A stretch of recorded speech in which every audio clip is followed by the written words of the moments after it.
yeni bir vlogdan. Selam. Şu an çok değişik geliyor olabilir. Saçlarımı boyadık. Kendi rengime boyamaya çalıştık ama biraz daha koyu oldu. Birkaç hafta içinde biraz daha akıp oturur diye umut ediyorum. Yoksa kendime de çok değişik geliyorum yani çünkü çok uzun zamandır hep sarı kullanıyorum falan. O yüzden umarım yorumlara kötü şeyler yazmazsınız yani yoksa biraz üzülürüm açıkçası. Neyse, bugün günlerden pazar. İlk hafta okulu bitirdim. İnanılmaz yorgundum yani birkaç gündür falan sadece kendime gelmeye çalışıyorum. Cuma gün okulum yoktu normalde. Cuma ve cumartesi neredeyse sadece dinlendim ve ders çalıştım diyebilirim. Çünkü derslerim beklediğimden çok erken başladı açıkçası. Yani ilk haftadan bayağı yoğun bir şekilde ders işlemeye başladılar. Hatta üçüncü hafta hani sınavlarım ve sunumlarım falan başlıyor öyle diyeyim yani. O yüzden bayağı hızlı bir tempoyla başladık yani okul dönemine. Şimdi bir yandan mutfakta işlerim var. Hani hem onları yaparken hem de böyle sizinle sohbet edeyim falan diye düşündüm. Bu arada bu güncellemeyi size vermeyi unuttum ben ama geçen hafta çarşamba günü benim Nandos'ta mülakatım vardı. Nandos bilmeyenler için Ömer'in çalıştığı yer. Ben de orada işe başlıyorum bu hafta. Hatta yani direkt başlamıyorum aslında ama eğitim gibi olacak böyle daha çok işte. Yok bilgisayar üzerinden eğitimler, yok işte pratik eğitimler bilmem ne falan gibi. Çünkü benim hiç garsonluk tecrübem yok maalesef Türkiye'de. Hani o yüzden tecrübesiz almaları da çok zordu aslında da yani şans eseri biraz denk geldi. Biraz da hani Ömer'in artık neredeyse bir yıldır orada çalışmasının falan da tabii ki payı var diye düşünüyorum yani ben. Ee, Neyse umarım güzel olacak her şey. Yani Ömer'le hem aynı okula gidiyoruz hem aynı iş yerinde çalışıyoruz. Sonrasında zaten hani gece aynı evdeyiz falan. Böyle bütün hayatımız kesişiyor. Neyse bu arada bayağı mutluyum yani bunun için. Umarım hani güzel bir şekilde adapte olurum derslerle işi bir arada götürebilirim vesaire falan. Bakacağız artık o konuda. Ama hallederim diye düşünüyorum. Onun dışında şimdi hem ben de çalışmaya başlayacağım da için e, ve benim derslerim çok geç yani. O yüzden böyle 9'da 9.30'da falan evde oluyorum. Hani yani eve gelip yemek yapmak istemiyorum yani ve Ömer de genelde çalıştığı için ya da o da okulda olduğu için onun da yapacak bir vakti olmuyor açıkçası. O yüzden ben bugün bir yemek hazırlığı gibi bir şey yapmayı düşünüyorum. Böyle kavanozlara vakumlayıp çorba falan yapacağım. Onun dışında bir de bizim sınıfta grup olmanız gerekiyor. Yani bizim bölüm biraz sosyal bir bölüm olduğu için neredeyse her derste yani 6 tane ders alıyorum ben. Hatta 7 yani co-op dersini sayarsanız. 7 tane ders alıyorum. Bunun hani altısında diyeyim yani grup olmanız ve grup olarak projeler yürütmeniz gerekiyor. Yani case study dediğimiz bir şey var. Ve bu case study'lerde işte sunumlar yapıyorsunuz, projeler hazırlıyorsunuz falan filan böyle detaylı çalışmalar hazırlıyorsunuz grup olarak. Şimdi ben kendi grubumu buldum. 5 kişilik bir kız grubuyuz. Hepsi de farklı milletten yani biri Vietnamlı, biri Filipinli, biri Amerikalı, diğeri de Nijeryalı. Aynen Nijeryalı. Öyle olduğu için hani biraz da kültür karmaşası gibi hani aslında güzel de bir şey yani kültürlerimizin bir araya geliyor olması falan. Neyse biz de hani kızlarla falan böyle biraz daha kaynaşalım çünkü bütün dönem grubunuzu değiştiremiyorsunuz falan böyle bir şeyler var yani. Kaynaşalım işte birlikte projeler yürüteceğiz bilmem ne yapacağız çalışacağız falan diye. Hani pazartesi günü yarın normalde benim dersim 5'te başlıyor aslında. Ama okulda biraz daha erken işte yarım saat 40 dakika falan erken gideceğim ki hani hep birlikte oturup kahve içebilelim işte bir şeyler yapabilelim falan. Mesela Vietnamlı arkadaşımız spring roll getirecekmiş. Filipinli kendi ülkesinden çikolatalı bir şeyler getirecekmiş. Ben de hani aslında yeni Türk usulü bir şey yapmak isterdim. Ne bileyim işte poğaçadır bilmem nedir falan. Sütlaç falan dedi hatta Ömer hani fikir olarak ama şimdi bazı şeyler okula taşımak çok zor olacağı için ve hani insanların Türk damak zevkini de çok bilemediğim için yani ne kadar denemek isterler bilmem ne falan filan gibi ya da yeme alışkanlıkları nedir bilmediğim için ben hani güvenli yerde kalıp elmalı kurabiye yapacağım bugün. Onun da malzemelerini dünden almıştım bu arada.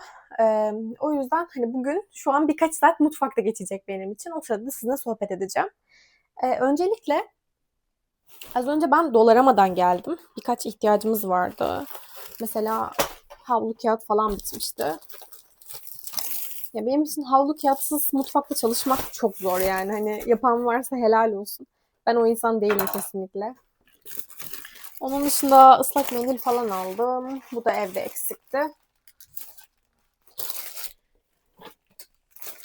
Bir de şöyle kavanozlar aldım ben.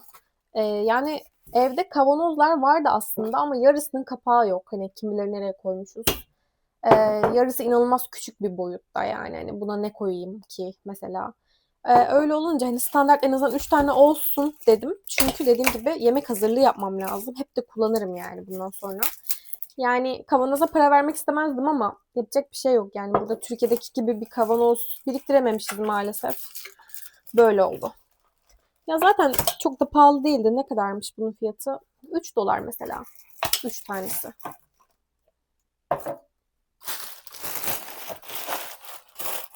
Şimdi ben şu hazırlığa önce şu kavanozları yıkayacağım. Sonra mercimek çorbasıyla devam edeceğim. Şimdi markete çıktım. Birkaç çeşit sebze alacağım. Fırında sebze yapmak için. Sizi de götürüyorum oraya. Çekebildiğim kadar çekerim yine markette.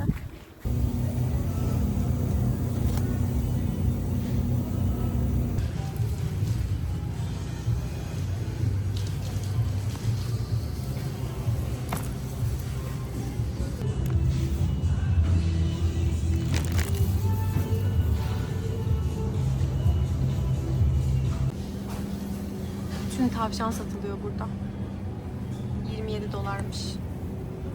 Çok üzücü görünüyor ama.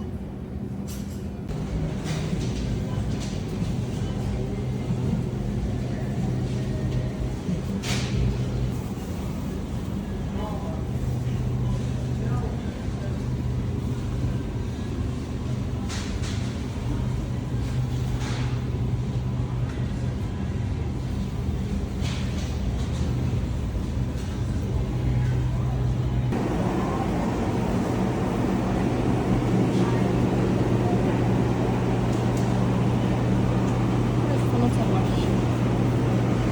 Her gördüğünüz ürünün 100 gramı 2,99 dolar. Aynı şekilde içerikleri de ve kalorileri de yazıyor. Hepsinin.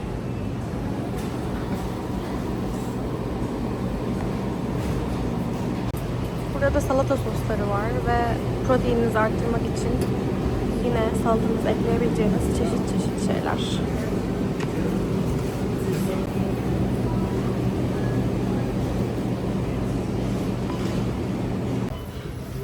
Burası da hot bar kısmı.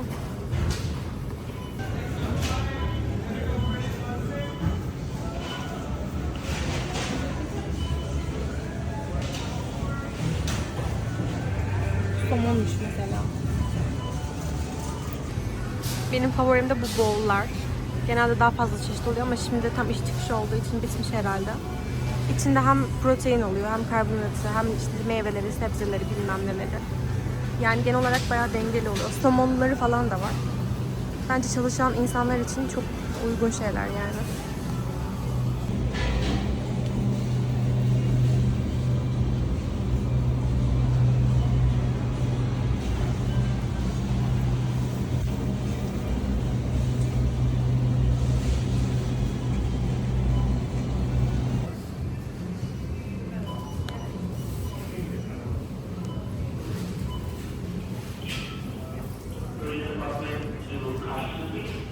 Şimdi ben bulaşıkları falan bir toparladım.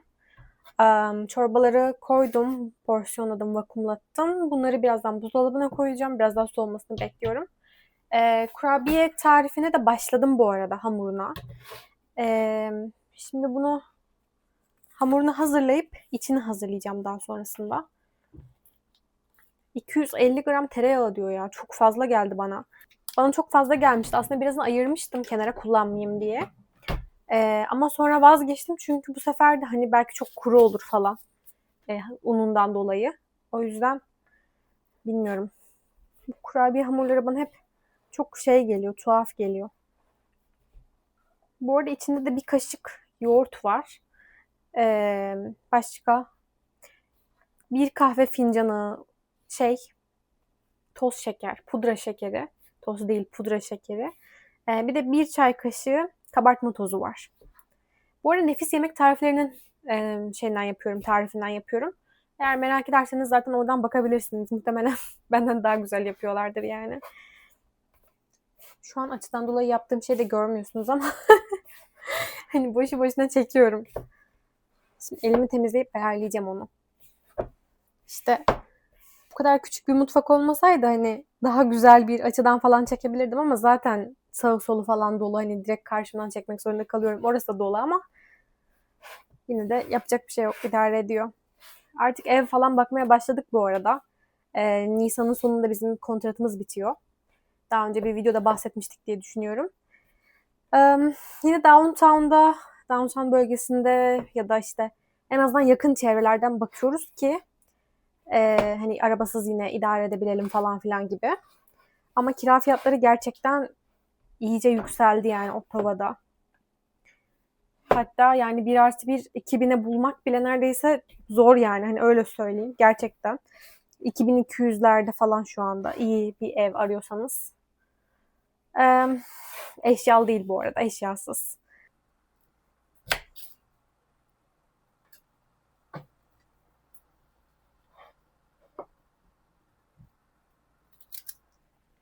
Şimdi Brüksel lahanalarını böyle ayıkladım ben. Güzelce yıkadım. Biraz da havuç doğradım üzerine. Zeytinyağı ve tuzla bunları fırına vereceğim. Daha sonra bunu nar ekşisi ve sarımsakla sosladığım zaman çok güzel oluyor. Yani normalde haşlama Brüksel lahanası sevmiyorsanız bile buna kesinlikle bir şans verin bence. Gerçekten güzel oluyor. Bu arada bu zeytinyağını da ben şans eseri indirimde diye almıştım Farm Boy'dan. Türk zeytinyağıymış. Türkiye'den gelmiş.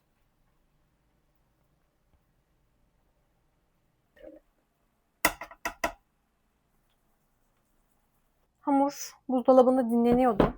Şimdi iç tamamen hazır bu arada. Ceviz falan da koydum içine. Şimdi bunu şekil verip fırına atma zamanı artık. Sanki buralarda yokmuşçasına Türkiye'den getirdiğim canım merdanem. Siz sakın böyle bir şey yapmayın. Ben izlediğim bir videoda biri önerdiği için getirmiştim burada yok falan diye. Ama Dolarama'da bile olduğunu öğrenince şok oldum tabii ki yani.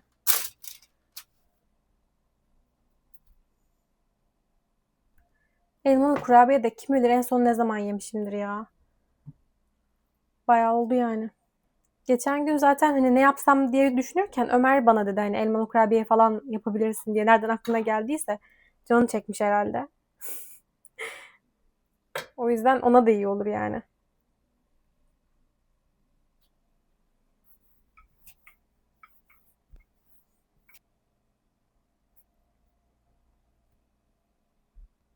Açması zor değil bu arada hiç.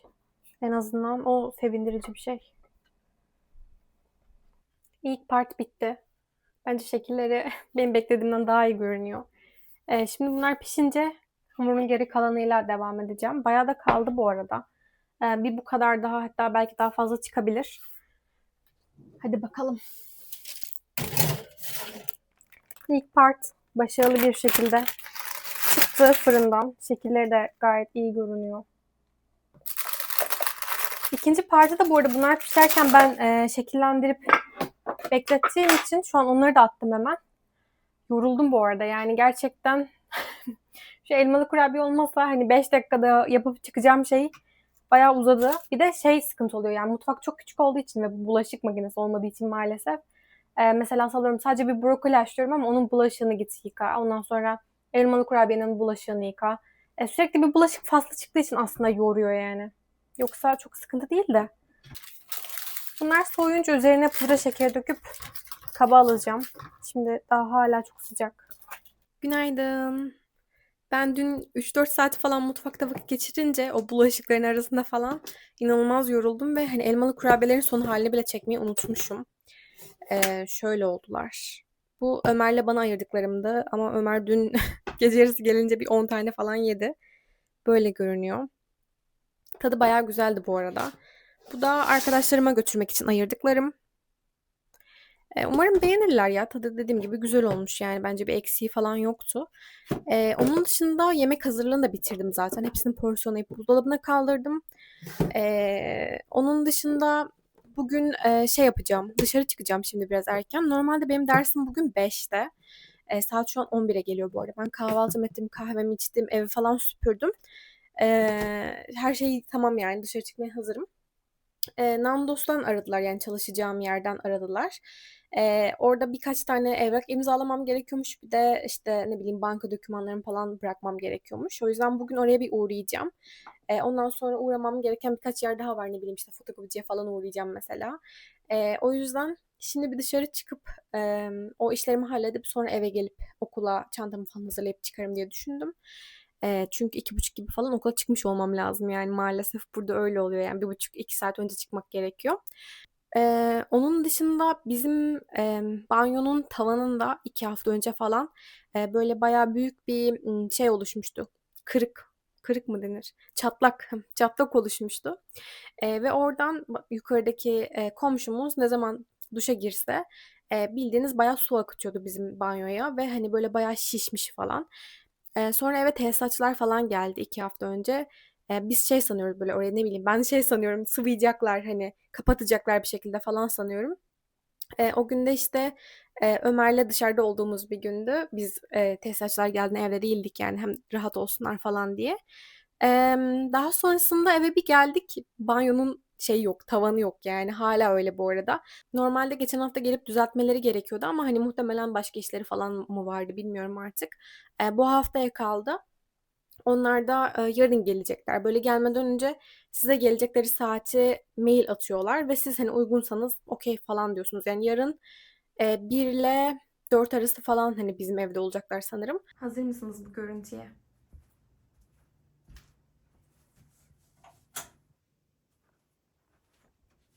2 haftadır tavanımız bu şekilde. Hatta işte üst komşumuz ne zaman duşa girse parçaları falan düşüyor yani küvetin içine. Baya kötü bir durumda gerçekten.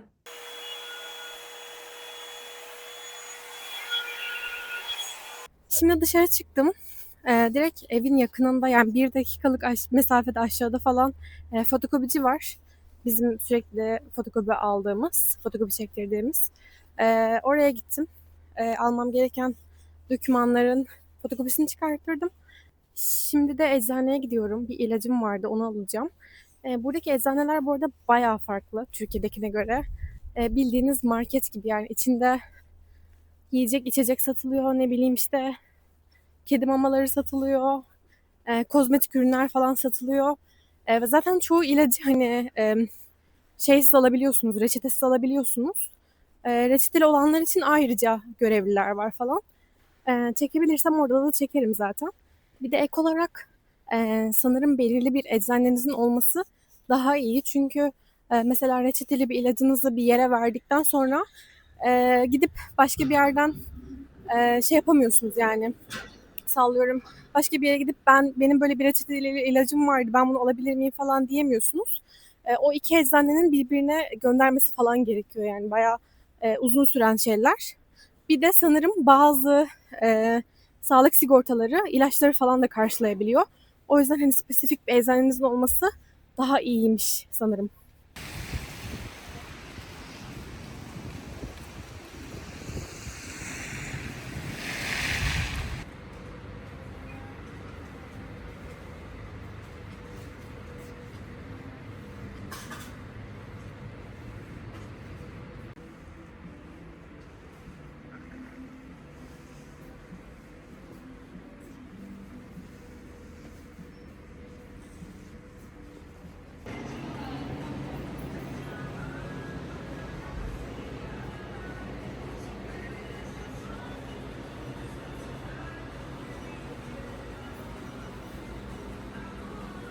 Nandos'tan çıktım şimdi. İnanılmaz kalabalıktı.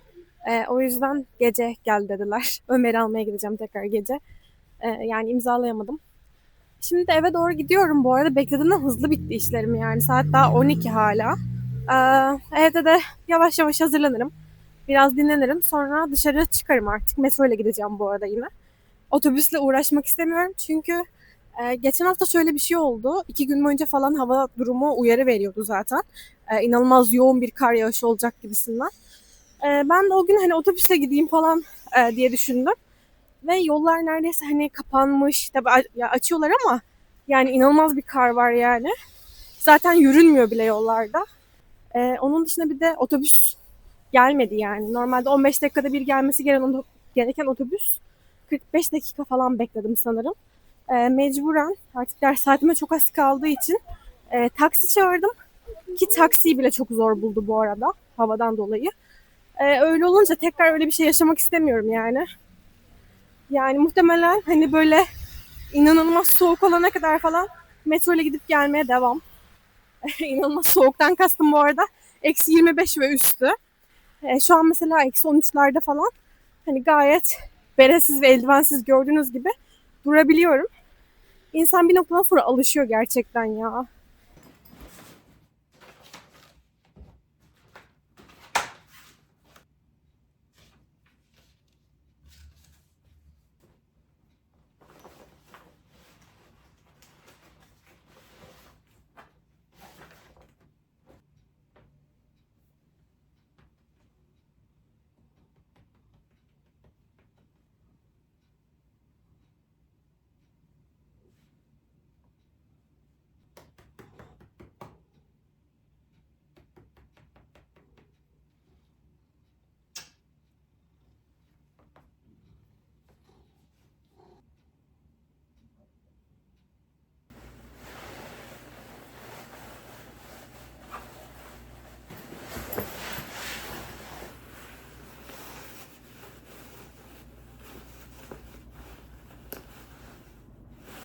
Elmalı kurabiyelerimi de aldım.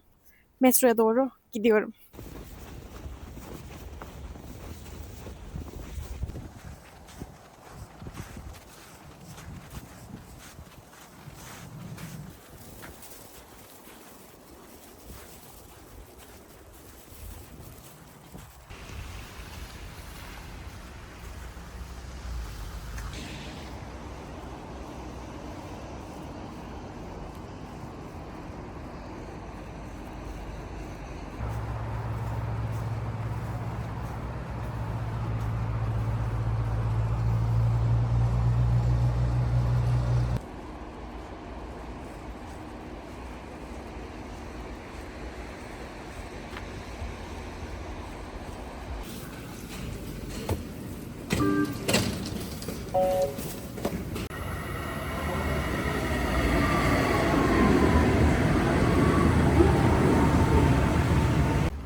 And she was like, you know what? Yeah, but we didn't make it in time. And all of a sudden, we was like, oh, yeah, anytime that has to be like, they're just hated, man. I'm not a hater for real.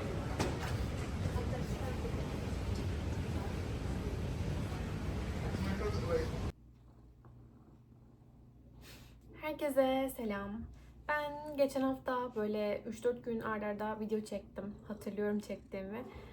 Ama hani o günden sonra böyle haftanın geri kalanında da böyle ara ara derslerimin çok yoğun olmadığı günlerde çekerim vesaire gibi düşünmüştüm. Ama yani dersler bir kenara, hani zaten onlar da çok ağır.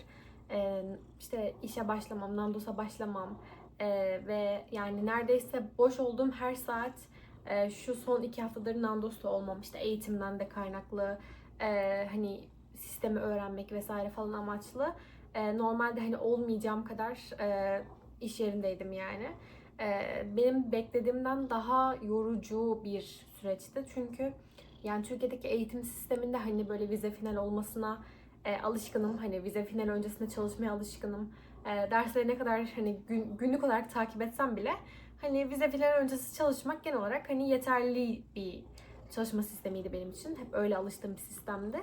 Ee, Yani buradaki bu eğitim sistemi her ne kadar çok keyif verse de, yani keyif verme kısmı işte hani derslere çok katılmanız gerekiyor. Çok söz almanız gerekiyor. Çok aktif geçiyor. Neredeyse her dersimde. Yani her haftaki her dersimde neredeyse bir derste aktivite oluyor ve sizin gerçekten gerçek hayattaki bir probleme dair mesela bir çözüm üretmeniz falan gerekiyor mesela yani. Ya da ne bileyim o sırada grup etkinliği oluyor. Grubunuzla konuşup fikirler üretiyorsunuz falan, yani böyle şeyler. Yani tabii bunlar, okul gerçekten çok yorucu bir süreç oldu benim için. Thor. Çok yorucu oldu beklediğimden. Yani böyle hem mental olarak hem fiziksel olarak falan son bir haftadır falan gerçekten hani kendime oturup bir 15-20 dakika ayırmamışımdır yani yolda geçen süre hariç. Yani zaten hani eski videolarımızı izleyen biriyseniz biliyorsunuzdur ki hani Ömer de zaten yolda neredeyse 1,5-2 saatini sadece gidiş. Yani bu da günde 3 saat 4 saat arası sadece yola harcanan bir süre demek ve bunu her gün yapıyorsunuz yani. O yüzden hani evden zaten erken çıkmanız gerekiyor. Derslerim çok geç. Mesela şu an saat 9.30. Ben eve yeni geldim. Daha üstümü bile değiştirmedim. Açıp hani videoyu bir vakit bulmuşken, boş vakit bulmuşken konuşmak istedim. Çünkü yarın da double shift yapacağım. Hani çalışıyorum full. O yüzden hani bir daha ne zaman konuşabilirim bilmiyorum açıkçası. Yoğun bir süreçti gerçekten benim için.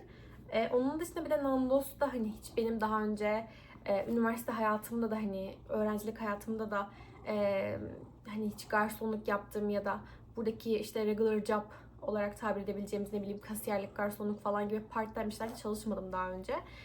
O yüzden hani nasıl bir şey olduğunu da bilmiyorum. Hani sistemin mesela sipariş almanız gerekiyor. Buradaki sistem Türkiye'dekinden biraz daha farklı. İşte müşterilerle daha çok ilgili olmanızı bekliyorlar. Yani ne bileyim işte bir engelli vatandaş geldi ona nasıl servis yapabileceğinizi ya da ne bileyim işte duyma engeli varsa, konuşma engeli varsa onlarla nasıl iletişim kurabileceğinizi öğretiyorlar. Yani çok farklı şeyleri var. Yani Türkiye'dekinden farklı bir de eğitim sürecinden de geçiyorsunuz yani. O yüzden hani deneyimli olsanız bile zaten burada da bir öğretme süreçleri oluyor açıkçası. Yani bütün bu süreçler genel olarak yordu yani işin özü. Beklediğimden daha zor bir birlikte yürütme süreci ve adaptasyon süreci yaşadım. Şu an artık bu haftanın sonunda, 3. haftanın sonundayım. Okulun 3. haftasını bitirdim yani. Bugün son gündü, bugün Perşembe. Ben cumaları okul ders programında bir dersim yok yani. Yorgunluktan konuşamıyorum bile. Ee, Yani yarın da dediğim gibi zaten double hani hem açılıştayım hem de kapanıştayım yani neredeyse bütün gün iş yerinde olacağım, çalışacağım falan. Böyle olunca işte bir de burada kış festivali, Kanada'nın en büyük kış festivali başlıyor artık bu hafta sonu itibariyle. Ömer'le hani bir vakit bulabilirsek oraya da gidip bir video çekme planımız var. Biz geçen yıl hani her lokasyondaki her etkinliğe katılmıştık ve çok keyif almıştık. Bu yıl hani hepsine katılmasak bile hani böyle evimize yakın olan lokasyonlardaki etkinliklere katılıp bir video çekebiliriz umarım. Öyle bir şey planlıyorum.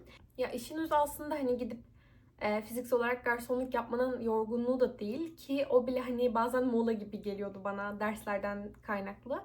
İnanılmaz fazla bir şey bekleniyor sizden. Yani mesela sadece bir dersim için haftalık 3 tane ödev, quiz ya da bir proje bekleniyor sizden. Ve bunu sadece tek bir ders almıyorsunuz. Yani haftada mesela benim 6 tane dersim var ve genel olarak hepsinden bir ya da 2 tane minimum ödeviniz oluyor her hafta.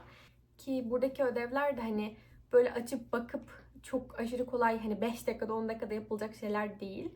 Endüstri mühendisliğinde okurken Türkiye'de de orada görmüştük işte vaka analizleri yapıyorduk mesela. Bunların bazıları hani aylar süren, haftalar süren ya da yıllar süren çalışmalar. Optimizasyon yapıyorsunuz ya da bir şirketin problemlerini çözüyorsunuz falan böyle bir şey yani işin basitçe anlatımıyla. Burada da aynı şekilde case study'ler var yani aynı şey aslında. Mesela geçen hafta 2 tane case study teslim etmem gerekiyordu. Yani ve 1-2 gün sadece sürem vardı falan. İşte öyle olunca dediğim gibi tempo biraz yordu yani. Hani bir de şunun da etkisi vardır muhtemelen. Hani 1 yıldır hiçbir şey yapmıyorum, evdeyim. Ee, Yani beynimi bile kullanmam gerekmeyen bir pozisyondan hani çok yönlü bir şekilde işte hem iş hayatını hem okul hayatını hem okuldaki sorumlulukları halletmek biraz ağır geldi açıkçası. O yüzden de çok uzun anlatmış oldum ama o yüzden de videolar birazcık aksadı. Her ne kadar böyle hani çekmeye çok hevesli olsam da ve geçen hafta böyle ara ara çekmiş olsam da hani ne bilgisayarım açıp editleyecek böyle 1 dakika bulabildim ne de videoları çekebilecek bir enerji bulabildim kendimde. Ama bundan sonrasında biraz daha artık adapte olmaya başladığım için daha iyi olacağını düşünüyorum. Yani en azından her hafta video gelmese bile ne bileyim 2 haftada bir gelir, 3 haftada bir gelir. Bir tık daha kendime zaman bulabilirim umarım diye umut ediyorum kendimde. Bendeki süreçler böyleydi dediğim gibi. Gerçekten çok çok çok yoğundu. Mesela bugün de sabah çalıştım. Ondan sonra direkt okula geçtim ve 4 saat dersim vardı. Quiz falan da vardı yani. Şimdi saat yani 9.30 falan anca eve gelebildim. Ve genelde de böyle geçiyor bu arada günlerim. Yani mesela ya da dün de sabah çok erken de okulum. Saat 6.30'da yanıp okula gittim. Sonra eve geldim ve tekrar iş yerine gittim falan filan. Hani böyleydi yani. Onun dışında geçen hafta sanırım bahsetmiştim. İşte benim 6 dersimin 6'sı içinde grup projeleri isteniyor. O yüzden bir gruplara ayrılmanız gerekiyor yani. Şimdi grup ödevleri falan da bu kadar olduğu için ve hani 6 ders için sadece 6 tane grup ödeviniz yok bu arada. Mesela bir tane ders için 2 tane grup ödevi var. Bir tanesi için yine 2 tane var. Bir tanesi için 2 tane daha var. Diğerlerini hatırlamıyorum şu anda ama hani mesela 3 ders için 2'şer tane var, öyle söyleyeyim hatırladığım kadarıyla. Hem bu arada hani bu grup ödevlerinin dışında hani case study dediğim şeylerin dışında bir de sunumlarınız oluyor yani. Ki mesela ben şeye çok şaşırdım. İlk haftalardan neredeyse sunum yapmaya başladık. Bu hafta benim bir sunumum vardı salı günü. Yani o da ayrıca bir stres konusu benim için. Yani genel olarak hani çıkıp 60 kişinin önünde konuşmak konusunu geçtim. Bir de İngilizce konuşmak. Tabii birazcık hani stresliydi ama hani evde zaten çalışıp gitmiştim. O yüzden gayet de güzel geçti bu arada. Yani o kadar da büyütecek bir şey yokmuş ki zaten üniversitede de çok sunum yaptığım bir bölümü okumuştum o yüzden. Genel olarak bendeki süreçler böyleydi yani işte sabah ben çalıştım. Sonra ben işten çıktım. Ömer işe gitti. Şimdi o çalışıyor. Kapanışta o. Ben de okula gittim. Anca geldim falan filan. Thor oyun oynuyor bu arada. Görünüyor mu bilmiyorum. O yüzden umarım sesi çok rahatsız edici gelmiyordur. Ee, Yani şu an kendime baktığımda bile ne kadar yorgun olduğumu görebiliyorum ekrandan. Umarım çok kötü görünmüyorumdur yani. Ama okuyup çalışan insanın hali buymuş yani, yapacak bir şey yok. Şimdi ben bunu çekiyorum çünkü geçen haftaki çektiklerime falan daha hiç bakamadım. Ama biliyorum ki hani onları editlemeye başladığımda yani yine hiçbir kapanış konuşması yok. Hani geçen hafta çekmişim, öyle rastgele kalmış, devamı gelir falan diye düşündüğüm için ama gelmedi.